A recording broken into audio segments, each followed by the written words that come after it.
If this is your very first competition, in a nutshell, enter newcomer and bronze. Absolutely have your teacher walk you through how to enter those categories, because it was overwhelming to all of us the very first time we saw a comp entry form. Okay, next up. Ask your coach what they recommend, regardless of your skill level, unless you're already in that open scholarship champ levels. They know your dancing better than anyone, including me for sure, because I've never seen you. Number 3, are you a participant or are you a competitor? Because there is a difference. Are you showing up there to have a good time, to tell all your friends, hey, I competed at Gold at Embassy? Or are you there to win it? Okay, these are 2 very different goals. There's nothing prohibiting you from entering any category you want. I would not recommend entering outside of syllabus unless your coach says it's a good idea, just because for me, I wouldn't want to show up there and be danced off the floor, but there's nothing prohibiting you from doing that. However, just because you know a series of silver figures does not mean you're going to go out there and do well in silver. Okay. As a matter of fact, if you want to win it, you really need to go into that silver division with a gold level of proficiency in terms of how you execute those figures.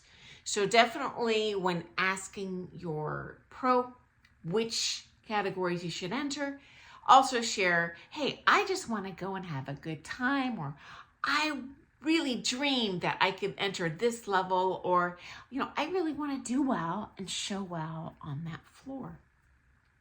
Okay, next up, if it is in your budget, and only if it is in your budget, enter as many categories as you can.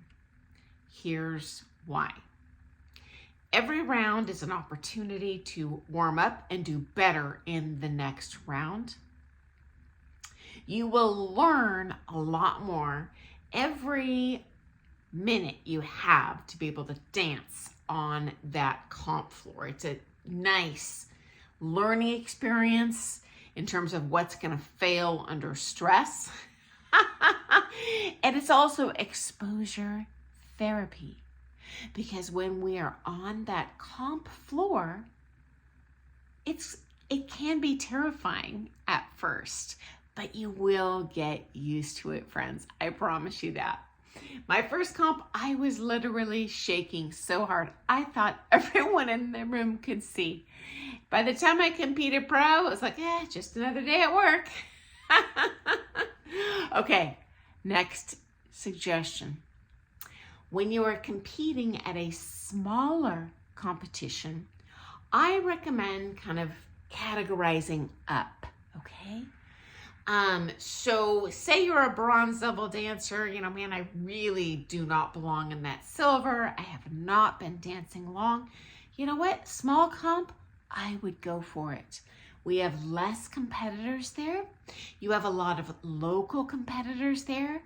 The skill level usually is not as high as those big comps where the hardcore competitors are flying in from across the country. Those people are dropping a ton of money on their lessons. They're taking many privates a week. And so those kind of, I'll call it hardcore competitors, are going to be harder to beat. So my recommendation for my students at these small local comps, level up. Likewise, if you're at a big giant comp, get back in your lane and dance your level or whatever your coach recommends. So story time. The very first comp that I won as a championship level amateur, where I placed first, was the regionals in my area. The USA Dance kind of Nationals has these regional championships every year. So it wasn't a tiny comp by any means, but you know, it wasn't nationals where you're going to have, you know, first round, second round, quarterfinal, semifinal.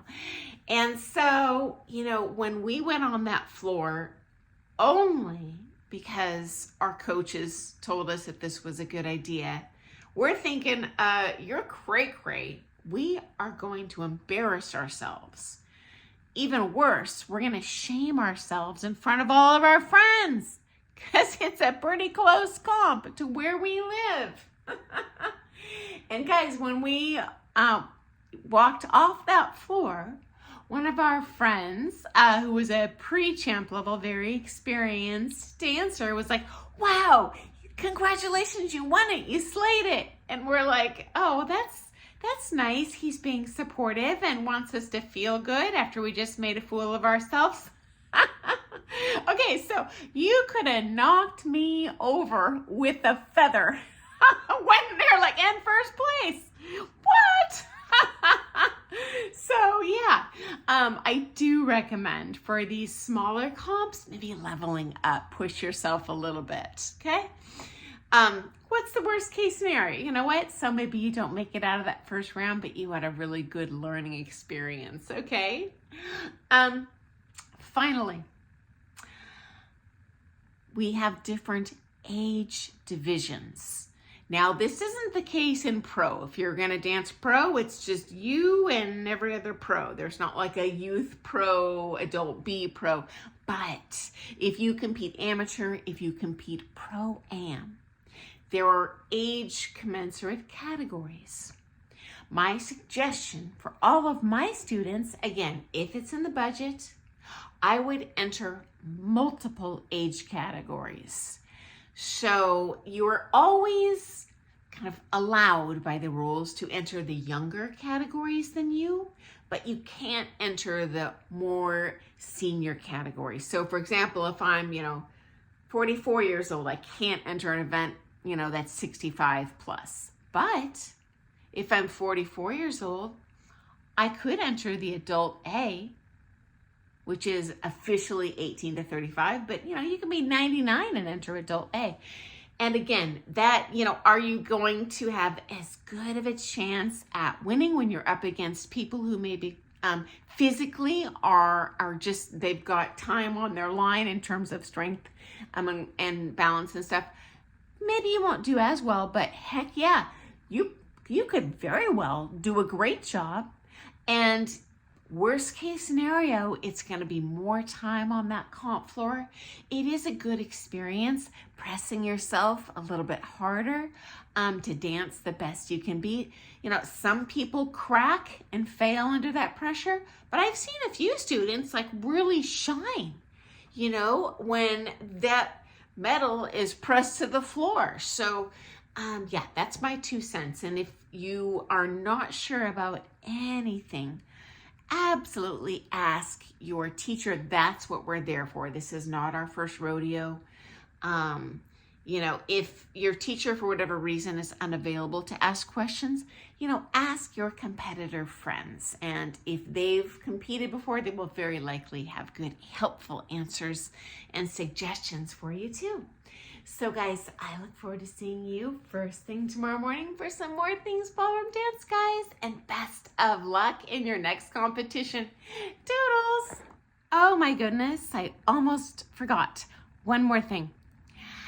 Thank you so much to our channel friends, Sue and Steve, who donated to my daughter's Hoopathon school fundraiser that is today. She's shooting as many baskets as she can in 4 minutes to raise money for her school, building a new playground and getting library books. If you'd like to donate, I will share a link to her Hoopathon page in the comments or description. Zero expectation, guys. Zero expectation. I'm going to be back either way tomorrow morning for some more things ballroom dance, but Again, thank you so much, Steve and Sue. Okay, guys, I look forward to seeing you first thing tomorrow. Have an awesome day. Bye.